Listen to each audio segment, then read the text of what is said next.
Hey guys, how's it going?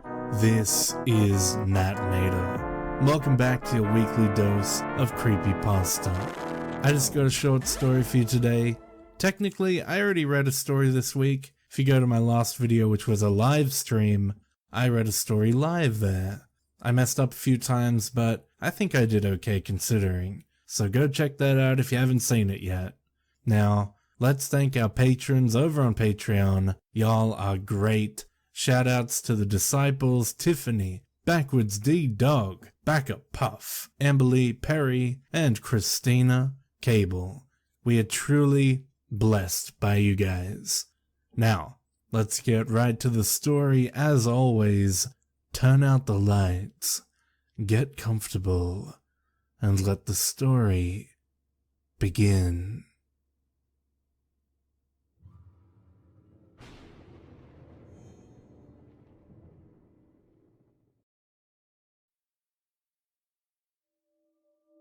When I got the first one, I was literally seconds away from stepping onto the plane when a call from unknown blared from my cell phone. It was a ringtone I hadn't heard before, one I was pretty sure hadn't come with the phone. Normally, I wouldn't have stopped to answer it, but I was expecting a call about a job I'd interviewed for the previous week. I took a deep breath in and accepted the call. Hello?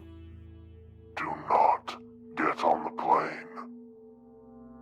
A man's voice, garbled and strange, as if his vocal cords had been shredded, and he was trying desperately to choke out speech.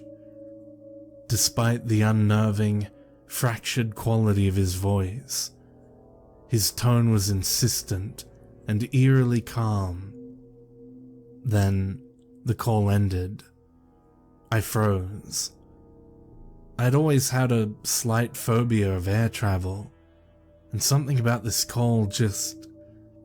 There's no way I was about to get on a 7-hour flight now. I turned around and headed toward the food court. I'd just get another flight later in the afternoon, I figured. I watched from the airport Starbucks 3 hours later, as every TV in the terminal lit up with the crash footage of the plane I should have been on. No survivors. Not a single one. I tried to trace the call. So did the police.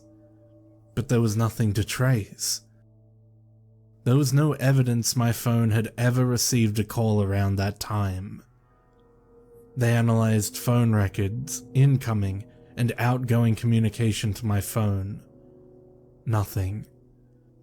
I wasn't making it up. I couldn't have been. That wasn't the only call. Throughout the years, they were few and far between, but always right. And I always listened. Do not go on that blind date tonight. 5 months later, my would-be date was convicted of killing 4 women, all with my hair color and build. Found them in a shallow grave, about 250 feet from the diner he offered to take me to. Do not drive to the concert tonight.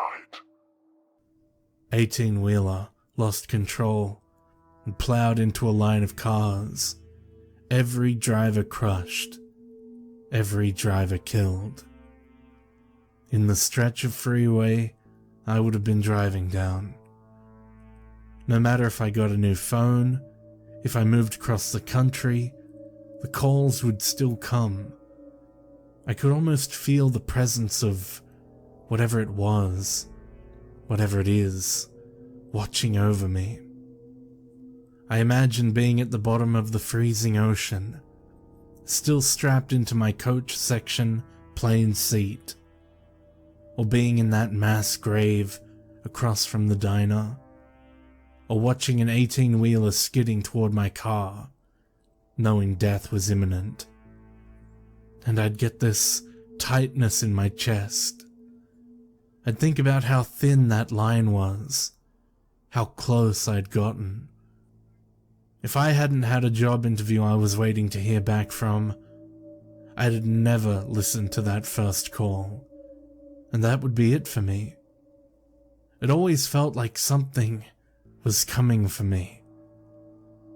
But there was always this fractured, warped voice with these calls that never seemed to exist after I heard them. Self-destructing warning signals, rotting away before my eyes. And I was alive. I had a bad feeling about this cruise. I'd planned it as a guy's week out with some of my old friends from college, and was looking forward to a week in the tropics in the dead of winter. But part of me could almost sense that the call was coming. Maybe I'd watched Titanic one too many times, but there was a little nagging fear from the start. I hoped it would be fine, but I knew if something was going to happen, I'd get the call. I'd know. Now, a week before I'm set to go on the cruise, after stepping into my apartment, after returning from dinner with a friend, I notice my cell has a message from unknown. They'd never had to leave a message before. Haven't checked it all night.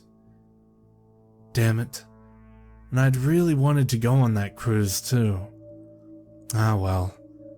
Not worth whatever horrific fate awaited me in that cold, dark ocean.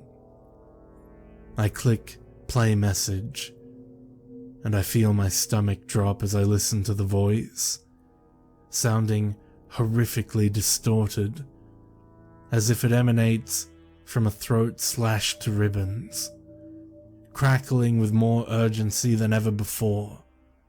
I look around my apartment as the voice on the phone repeats the same phrase over and over again.